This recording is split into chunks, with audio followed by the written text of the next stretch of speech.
My name is Bryan Sallis. I am a talent manager as well as a producer, executive producer, and I wear many hats when it comes to the entertainment business.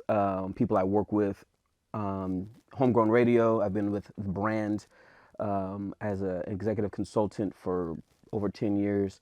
DJ Head and Chuck Dizzle. I manage both of those characters as well as Gina Views, an emerging media personality out here in Los Angeles, California.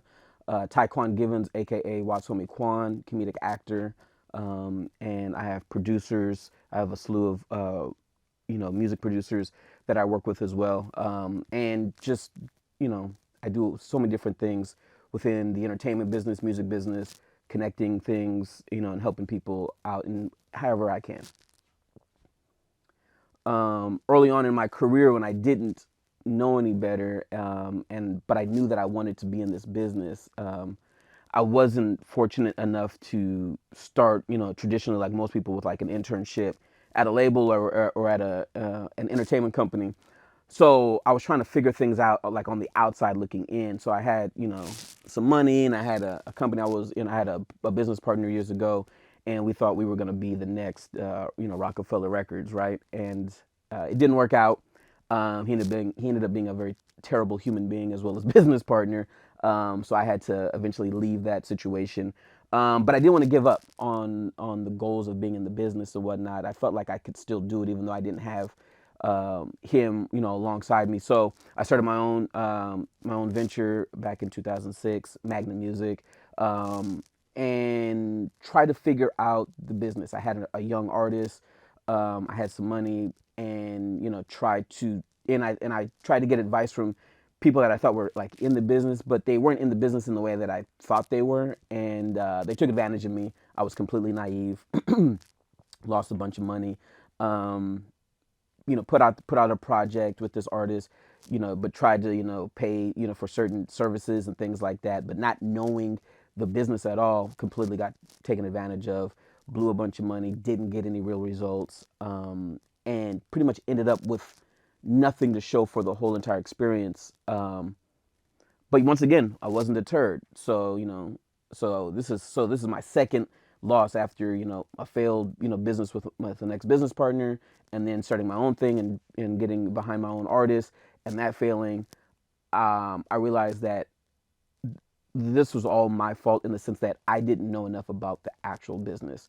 So what I ended up doing was putting, my ego aside and the business aside, and said, you know what, I need to learn this business better, and started to get into the emerging LA scene as far as talent, and just wanted to be around instead of wanting to come in with a title or an expectation. It's like, let me just be around and whatnot. And so I was around some of the emerging, producers, an artist at the time. This was years ago, so there was a new crop of LA artists that were collectively calling themselves the New West, and so that was people like Glasses Malone, Problem, Bang Loose, J Rock, Nipsey. I think was maybe even a part of that collective as well. Mike Stro, and so I was just kind of around some of those. Certain camps, certain producers, things like that, and just being around, in those environments and building relationships, and just closing my mouth and opening my eyes and just trying to learn and just kind of just and bring some value, whatever I could do to to help out, but really just learn the what the music business really was, and over time just built more and more relationships. I ventured off to trying to help an artist in LA at the time, get a deal up in the Bay Area through some independent distribution, and this was when we were still doing like physical distribution. Um, that situation didn't work out for me. They cut me out of that deal, even though I was the one providing a lot of like resources. Even then, driving the artists back and forth from LA to the Bay to record, putting them, paying out of pocket for them to stay in a hotel and whatnot. But when it came down to the business and the paperwork, they wanted to, offer me a very disrespectful percentage at the time, and the reality is they didn't think that I brought enough value to the situation, so I ended up having to walk away from that. Um, and then I later on, but while I was up there, I actually put together a group, a Bay Area group, two artists in the Bay, and a producer from LA. At the time, they were calling themselves the Freshmen. I put that group together. They later pivoted and became Drop City Yacht Club and dropped a song with Jeremiah years ago. I put that thing together. They cut me out of that business, and so over time, I just kept getting, I took a lot of losses, a lot of losses. It wasn't until I had pulled up on Chuck Dizzle at Homegrown Radio in February of 2011. And so at this point, I had taken several losses. I was at rock bottom. Um, I had nothing going for me. I think people were actively telling other people not to work with me for certain misunderstandings and whatnot. But I was being the fall guy for those, and so I just had nothing. My phone was drying. No one was really rocking with me. I had one last relationship, and that was Chuck Dizzle. And I had called him, or I think I texted him and said, "Are you still doing Homegrown on Thursdays?" He said, "Yeah." And I was like, "Is it cool if I pull up?" And he said, "Sure, come through." And so I pulled up one night, and it was a typical, homegrown night. And anyone who ever had been to the apartment in Lamoli, his wife, or his, I think I don't know if they were even engaged. I think they were just living. I think it was just his girlfriend at the time. She was in the living room with her homegirls, and they were playing. They were drinking like Moscato, playing. I'm watching some kind of TV or whatnot. And then I walked into the studio, and Head was up there DJing. He'd be up standing up DJing for like 3 hours, and Chuck was in there, and they were interviewing artists, and I just kind of got the feel of the room and the energy, and I knew that something was special. I didn't know anything about radio, but I know talent, and I could see that these guys had talent. They didn't know what they were doing. I didn't know radio, so I didn't know how to help them, but I knew that I could help in some manner, and so I just started coming, every week, consistently. And at the end of the night, me and Chuck would sit back, and I'd give him some feedback, some critique of, what I saw, how to get things better.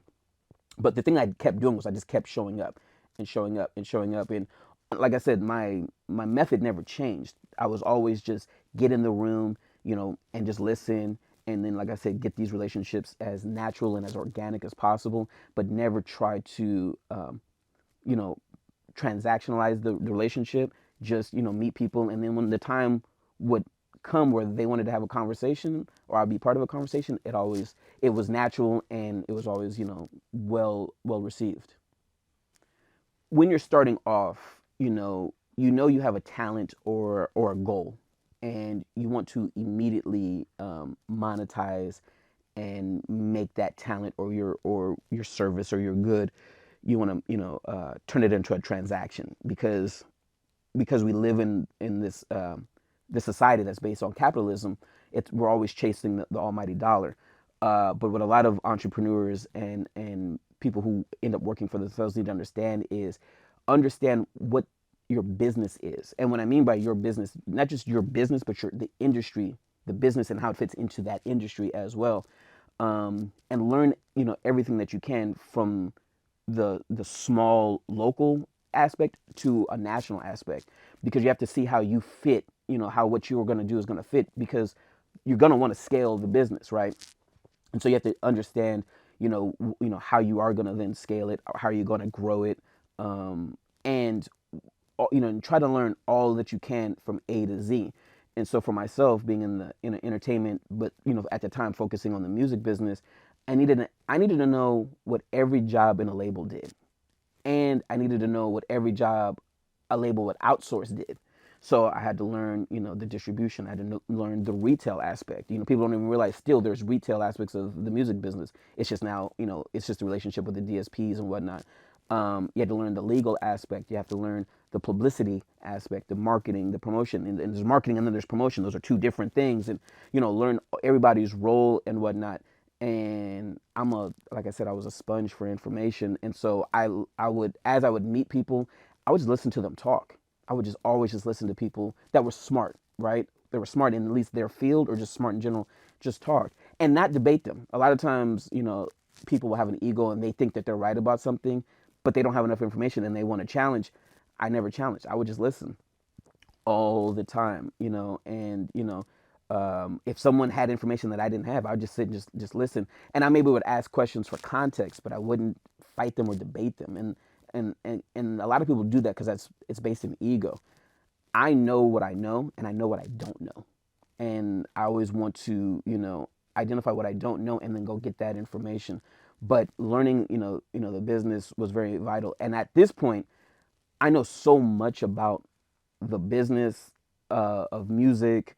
I even, years working with Head and Chuck, I know a lot about the radio business.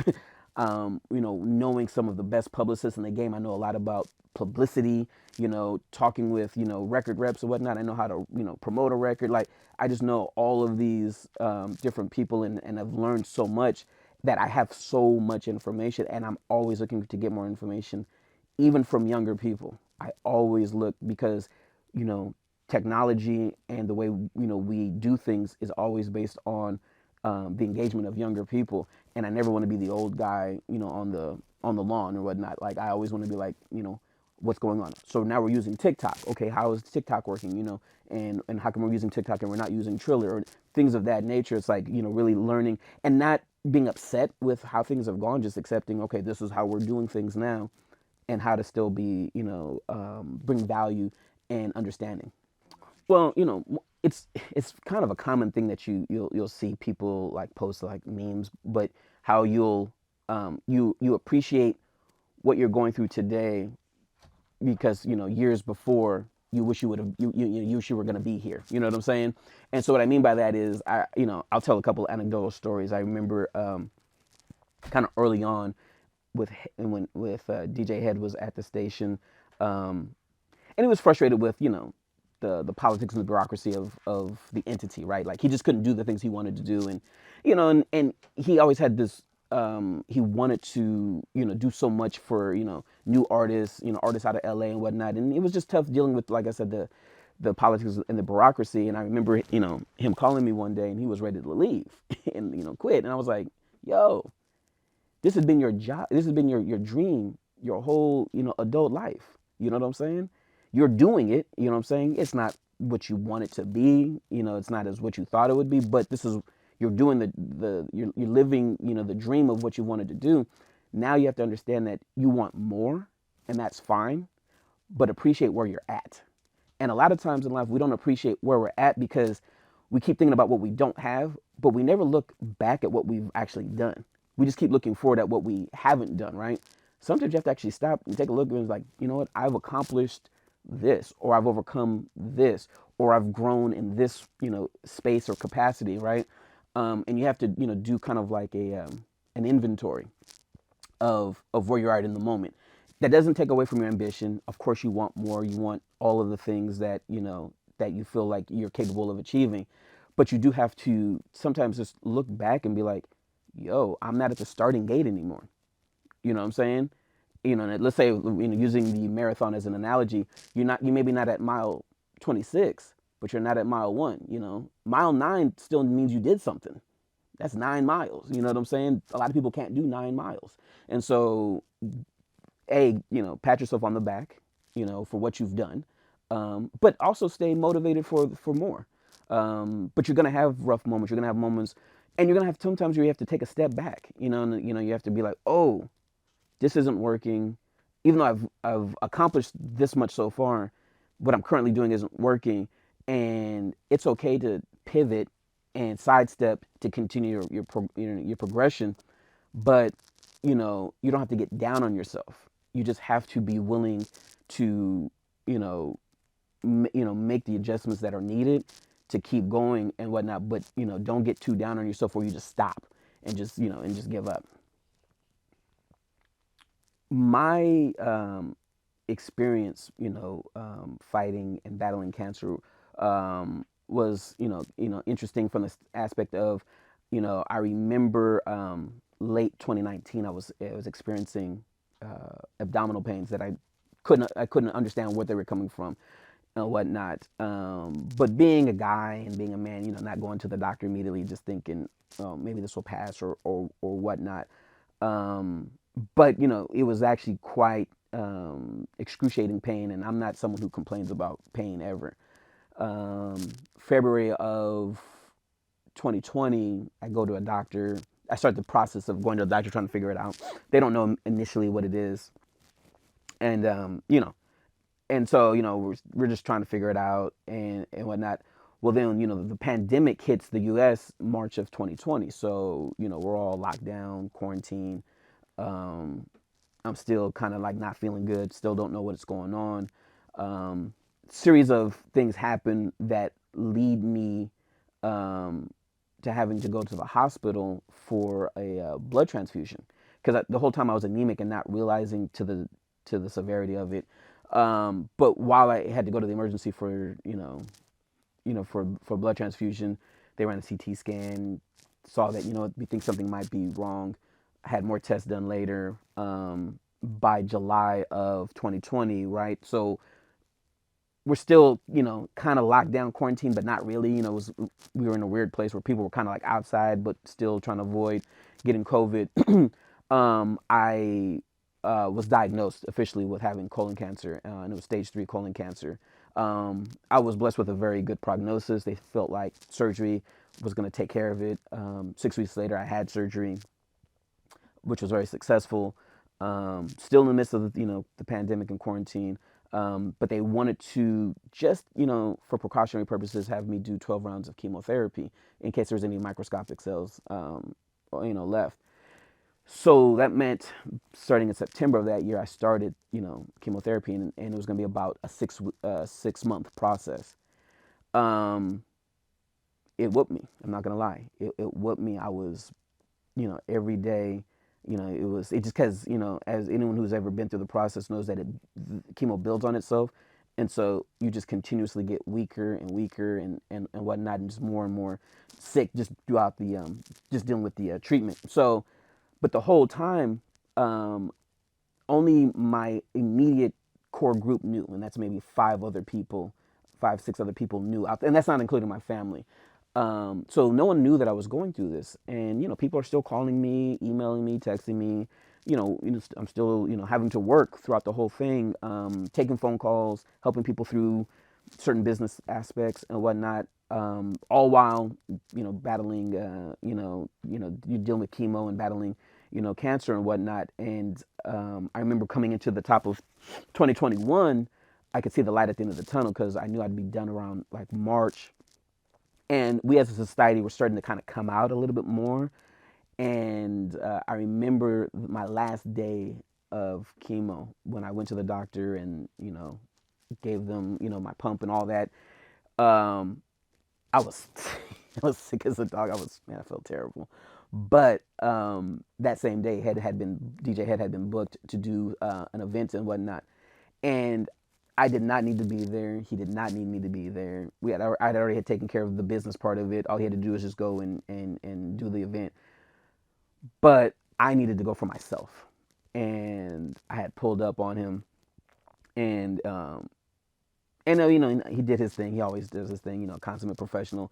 But I wanted to show myself and show him that I'm back. What I'm saying, that's done. That's in the past. I'm ready to get back out here and whatnot. And I felt, did I need to do it? No, but it was for me. And what I realized in that process, something that I tell people and I tell myself is, no matter what's going on in life, you have to show up for yourself.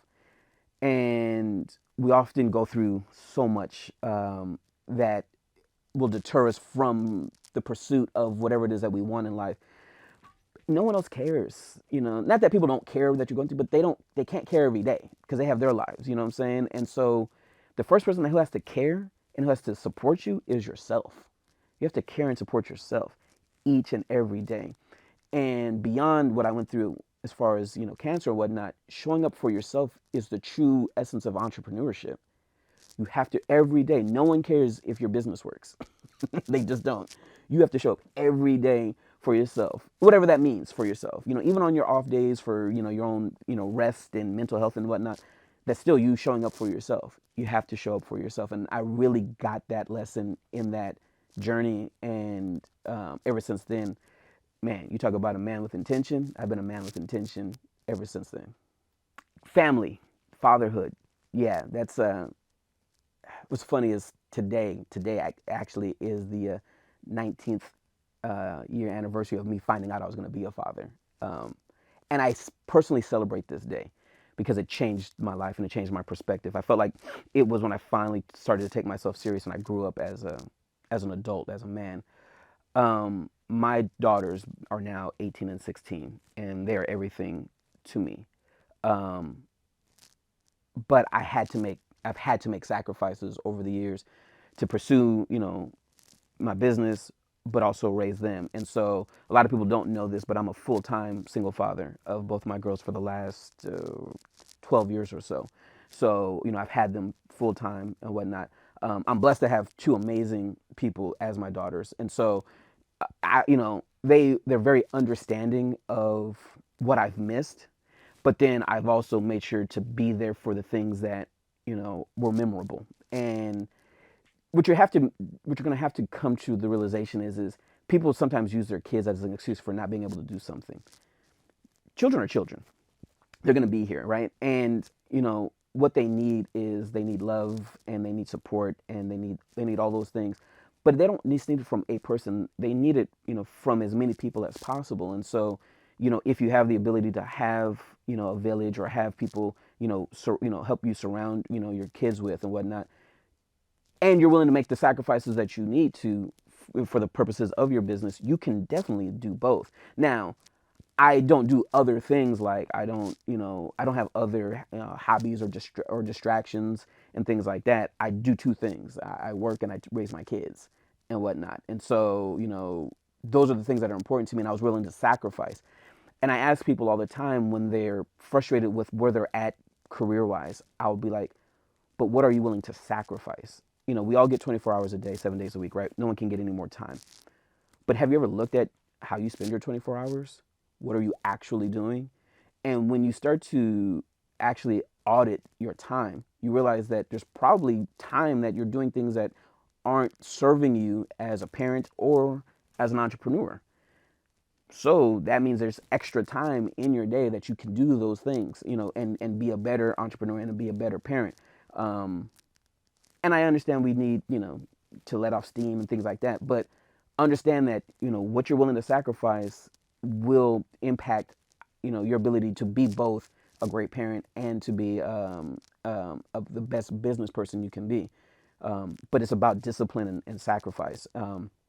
So the two things, and there's no hyperbole. The two things I really do is I work and I hang out with my girls. And even now at their ages of 18 and 16, they don't need me in the same ways that they did 10 years ago.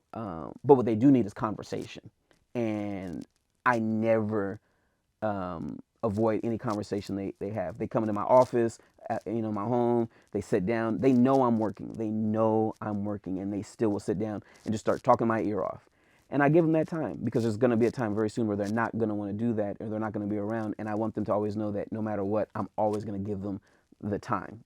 I will stop what I'm doing, have that conversation and whatnot. And, the thing about being a parent, it's about being present, and also being a successful, entrepreneur is about being present. And, as I think I'm a really good father. I really do. I'm one of those people I take a lot of credit in my being a dad. But I'm not gonna lie. I'm not gonna lie. The homie Chuck Dizzle, man, that guy, he puts me to shame because he's a great father, and he makes me realize that, oh, you know what? Yeah, he's doing it. He's doing it even better than I'm doing. And I'm, like I said, I know I'm doing good. But and I respect and I love fatherhood. And I talk to all the homies who have kids and tell them enjoy every moment you have with your babies. You know what I'm saying? Because they're gonna get bigger and whatnot, and we don't get that time back. And so, I could talk about my kids and being a dad forever. I just love it. Yeah, I'm the worst when it comes to instant gratification. I will put off um, things for myself, you know, to continue to build for something bigger. Going back to what I was saying earlier about sacrificing, I've never really been anyone to buy myself things, wear certain designer stuff, do anything, go on, little vacations here and there because I was always working to something, bigger. me and the people that I work with, especially DJ Head and Chuck, we are the absolute worst at celebrating our wins. We've had some really significant wins, and literally in the moment that we realized we had this win, I'm the Debbie Downer who's saying, okay, but now how are we going to work through this? You know what I'm saying? Like, what are we going to do? Like, we need this, we need that. And we never just take the moment to like celebrate, the win, because we're always, trying to get to something bigger and better. Um, and that requires, that requires work, but it requires building something. So, we live in an environment, in an era of everyone wanting to hustle their way, and find shortcuts to success. And people are always talking about, man, I'm out here hustling, whoop de whoop. I never use that term. We never use that term. We've always said that we build things, right? Well, when you build something, it's going to take a little longer, and it's going to be like brick by brick. But when you build something, it's sustainable, and it has legacy to it. People that hustle every day have to go. Nothing that they did yesterday is going to help them today. They got to go do it all over again today. Where people who have built something, what you did yesterday is feeding into what you're doing today. And so, with that instant gratification, it's kind of like a drug high. It feels good in that moment, but when you come down, you got to go find another high. And the reality is, if you've built something real, you start to actually always feel good. You know what I'm saying? You just always, feel good because there's an actual foundation, an actual substance. So, you know, if you want to chase that instant gratification, you can, but you're not going to be satisfied. You're not going to be fulfilled. I look back at what I've done in the last 10 plus years with the people that I've done it with, and I'm tremendously fulfilled in what it has been built. And no, it wasn't easy. No, it didn't happen overnight. And no, I'm nowhere close to getting to where I want to be. But I'm very much happy and proud of what has been built, and none of it was shortcuts. None of it was cutting the line. We had to build this brick by brick.